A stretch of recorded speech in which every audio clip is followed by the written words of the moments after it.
오늘도 좋은 아침입니다. 우리 예배 오신 여러분들을 환영하고 또 축복합니다. 같이 기도하고 예배 시작합니다. 하나님 감사합니다. 하나님이 새날 주시고 하나님 앞에 예배 드리게 하시니 감사합니다. 하나님 말씀의 은혜가 있게 하여 주시고 살아계신 하나님이 말씀하시는 것을 우리가 들을 수 있는 귀가 있게 하여 주시고 그것을 마음에 새길 수 있는 마음이 열리게 하여 주옵소서. 하나님만을 기대합니다. 예수님의 이름으로 기도합니다. 아멘. 오늘 말씀은 사도행전 8장입니다. 사도행전 8장 26절에서 40절까지입니다. 사도행전 8장 26절에서 40절입니다.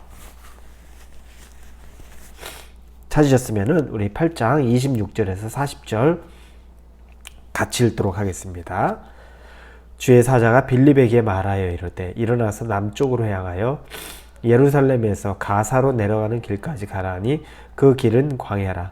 일어나 가서 보니 에디오피아 사람 곧 에디오피아 여왕 간다기의 모든 국고를 맡은 관리인 네시가 예배하러 예루살렘에 왔다가 돌아가는데 수레를 타고 선지자 이사야의 글을 읽더라. 성령이 빌립더러 이르시되 이 수레로 가까이 나아가라 하시거늘 빌립이 달려가서 선지자 이사야의 글을 읽는 것을 듣고 말하되 읽는 것을 깨닫느냐 대답하되 지도해주는 사람이 없으니 어찌 깨달을 수 있느냐 하고 빌립을 청하여 수레에 올라 같이 앉으라 하니 읽는 성경경 구절을 이것이 일렀으되 그가 도살자에게로 가는 양같이 끌려갔고 털 깎는 자 앞에 있는 어린 양이 조용함과 같이 그의 입을 열지 아니하였도다. 그가 굴욕을 당할 때 공정한 재판도 받지 못하였으니 누가 그의 세대를 말하리요. 그의 생명이 땅에서 빼앗김이로다 하였거늘 그 네시가 빌립에게 말하되 청컨대 내가 묻노니 선지자가 이 말한 것이 누구를 가리킴이냐 자기를 가리킴이냐 타인을 가리킴이냐 빌립이 입을 열어 이 글에서 시작하여 예수를 가르쳐 복음을 전하니 길 가다가 물 있는 곳에 이르러 네시가 말하되 보라 물이 있으니 내가 세례를 받음에 무슨 거리낌이 있느냐 이에 명하여 수레를 멈추고 빌립과 네시가 둘 다 물에 내려가 빌립이 세례를 베풀고 둘이 물에서 올라올세 주의 영이 빌립을 이끌어간지라 네시는 기쁘게 길을 가므로 그를 다시 보지 못하느니라. 빌립은 아소도에 나타나 여러 성을 지나 다니며 복음을 전하고 가이사랴에 이르니라.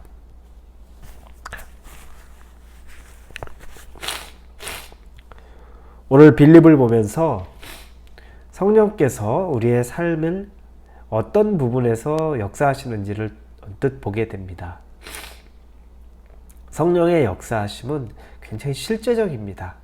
실제적이라는 것은 우리의 삶에 우리가 무엇을 해야 할지, 어디로 가야 될지, 어떤 사람을 만나야 될지 이런 부분에까지 성령이 직접 개입을 하신다는 겁니다. 빌립은 오늘 한 사람을 만나게 됩니다. 에디오피아의 여왕의 국고를 맡은 네시라고 오늘 성경에서 말하고 있습니다. 그런데 이 사람은 에디오피아 사람인데도 유대교, 아직 기독교는 아니죠. 유대교의 어떤 믿음을 가지고 있었던 사람입니다. 그래서 이 사람이 예루살렘까지 왔는데 이 사람이 이제 하나님의 말씀 이사야를 읽는데 그 이사야의 말씀을 이해를 못하는 그런 상황이었습니다. 그런데 그 당시에는 성경을 읽는 게 소리를 내서 읽었기 때문에 이 사람이 이사야를 소리내서 읽는데 그때 빌립이 그 이야기를 듣고 그와 같이 만나게 되는 장면입니다. 그런데 성령께서 어떻게 빌립에게 개입을 하시는지 빌립을 인도하시는지를 보니까 성령은 그가 가야 될 곳을 말씀하십니다.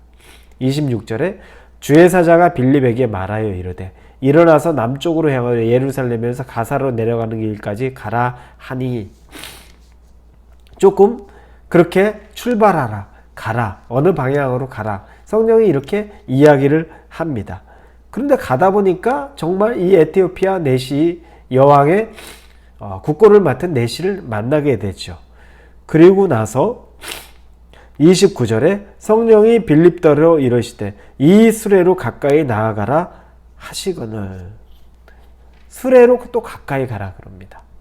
근데 이 말씀을 보니까 그리고 나중에 이 빌립이 이 에티오피아의 이 내시에게 복음을 전한 후에 그 다음에 본인이 할 일을 다 마친 이후에도 보니까 39절에 둘이 물에서 올라갈새 주의 영이 빌립을 이끌어 간지라. 또 거기서 빌립의 사역이 마쳐지자 주의 영이 또 그를 이끌어 간다고 나옵니다. 성령이 우리의 삶에서 어떤 일을 하시는지 보니 성령은 우리의 삶의 주관자라고 말씀을 드렸습니다. 성령을 받아들인다는 것은 더 이상 내 인생의 주인이 내가 아니고 내 인생의 주인이 성령이 되셔서 그분이 이끄시는 대로 오히려 나는 쫓아가게 되는 거죠. 그걸 보여주는 겁니다.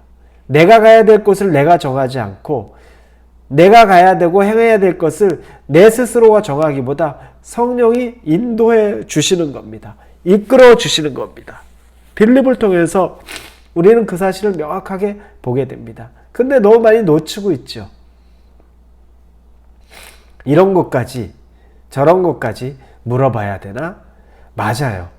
어떨 때는 우리가 하나님과의 깊은 관계에 있을 때는 다 물어보지 않는 것 같아도 우리가 선택하는 것이 하나님의 뜻대로 선택하는 확률이 굉장히 높아집니다. 하나님과의 친밀함이 있을 때. 그러나 성령과 또 깊은 교제가 있을 때는 그분이 우리에게 인도하시는 걸음걸음이 있습니다. 가지 말아야 될 곳에 있을 때는 우리를 스탑시키시고 가야 할 곳에 있을 때는 우리를 또 푸시하고 성령은 우리의 삶에 구체적으로 이렇게 나타나서 역사하기를 원하신다는 것을 우리 빌립과 이 에티오피아의 관리 내시를 보면서 깨달을 수가 있습니다. 그리고 또 하나는 성령이 이 사람을 만나주는데 어떻게 만날까? 베드로와 요한이 기도하면서 성령을 받게 했습니다. 우리 어제 시간에 볼 때 그랬죠. 그런데 오늘은 이 에티오피아의 내시가 이사야 말씀을 읽는데 말씀이 이해가 안 가는 거예요. 이 말씀이 이사야 본인의 얘기인지 아니면 어린 양 예수를 상징하는 얘기인데 누구를 얘기하는 건지를 모르겠다는 거죠. 그러면서 고민하고 있는데 빌립이 그 얘기를 듣고 쭉 복음을 설명해 줍니다. 그리고 예수에 대해까지 가고 그리고 세례까지 주는 장면이 나옵니다. 우리는 성령을 만나고 하나님을 깊게 체험하고 하나님을 만나는데 말씀의 역할에 대해서 그렇게 깊게 생각하지 않을 때 있습니다. 말씀으로 만나는 것들은 꽤 지적인 사람들이나 그것이 가능하다라고 생각할 수도 있고 그 글을 읽는 걸 좋아하는 사람들이나 가능하다고 생각할 수 있지만 성경은 다릅니다. 성경은 어느 누구에게도 다 열려져 있고 이 성경은 하나님의 감동으로 돼 있기 때문에 하나님이 그 마음의 감동으로 쓰신 거기 때문에 누구에게나 이 성경에 대한 갈증, 말씀에 대한 갈증이 있으면 반드시 말씀하신다는 거죠. 역사하신다는 겁니다. 그래서 이 에티오피아 내시는 말씀을 통해서 하나님을 만나게 됩니다. 그게 시작이에요. 근데 우리는 하나님을 만나고 싶어 하는데 성경 말씀을 우리가 대하는 것은 너무너무나 게으릅니다. 거기에는 관심을 갖지 않으면서도 하나님은 만나고 싶어 한다고 이야기를 해요. 성경 말씀으로도 충분히 하나님, 성령이 역사하시는 겁니다. 우리가 너무 손쉽게 만날 수 있는데도 불구하고 이 성경에 대해서 우리가 성령을 만나는 기회가 성경이 되는데도 불구하고 이 기회를 우리 스스로 그냥 포기해버린 때가 너무 많다는 거죠. 많은 믿음의 선진들이, 믿음의 조상들이 성경 말씀을 통해서 성령을 체험합니다. 로마서 말씀 같은 경우에 이런 요한복음 말씀 같은 경우에 이 말씀을 통해서 성령을 체험해요. 혹시 우리가 말씀을 너무 놓치는 건 아닙니까? 여러분들에게도 우리 매일매일 성경을 읽는 과정이 있습니다. 지금은 사도행전을 읽어가고 있죠. 그 성경의 말씀을 통해서 살아계신 하나님을 꼭 만날 수 있기를 바랍니다. 그리고 마지막 한 가지를 더 보고 싶은 것은 우리 읽은 본문의 38절, 39절, 40절입니다. 이에 명하여 수레를 멈추고 빌립과 내시가 둘 다 물에 내려가 빌립이 세례를 베풀고 둘이 물에서 올라올새 주의 영이 빌립을 이끌어 간지라. 내시는 기쁘게 길을 가므로 그를 다시 보지 못하니라. 빌립은 아소도에 나타나 여러 성을 지나 다니며 복음을 전하고 가이사리아에 이르니라. 이제 수레에서 내려서 세례를 받습니다. 복음이 전달되고 이제 유대교에 있던 이 에티오피아 내시가 유대교가 아닌 기독교, 즉 예수님을 믿기로 작정해서 세례를 받고 그리고 기쁜 가운데 세례를 끝냈는데 성령이 이 빌립을 취해서 이 빌립이 다시 그 자리를 빨리 떠나게 하고 아소도라는 곳으로 보냅니다. 그런데 이 에티오피아 내시는 성경 말씀에 주의 영이 빌립을 이끌어 간지라. 내시는 기쁘게 길을 가므로 그를 다시 보지 못하니라. 그가 빌립이 떠났는데도 그냥 기쁩니다. 참 제자의 모습이 이런 모습이 나옵니다. 우리는 내 사람, 자기 사람, 내 제자 만드는 것에 너무 익숙합니다. 그래서 순모임, 구역 모임, 목장 모임 이렇게 말하는 소그룹에서 내가 대장 노릇도 해야 되고 나를 잘 따르는 사람 만드는 게 너무너무 중요해요. 그래서 정말 내 제자 이런 표현도 많이 합니다. 예수님도 아니면서 그런 표현들도 많이 해요. 그리고 어느 순간에 다른 사람에게 또 은혜 받아서 다른 사람 떠나가면 그렇게 서운해하고 섭섭해하고 배신한 것처럼 생각도 합니다. 그런데 오늘 본문에 보니까 너무 심플해요.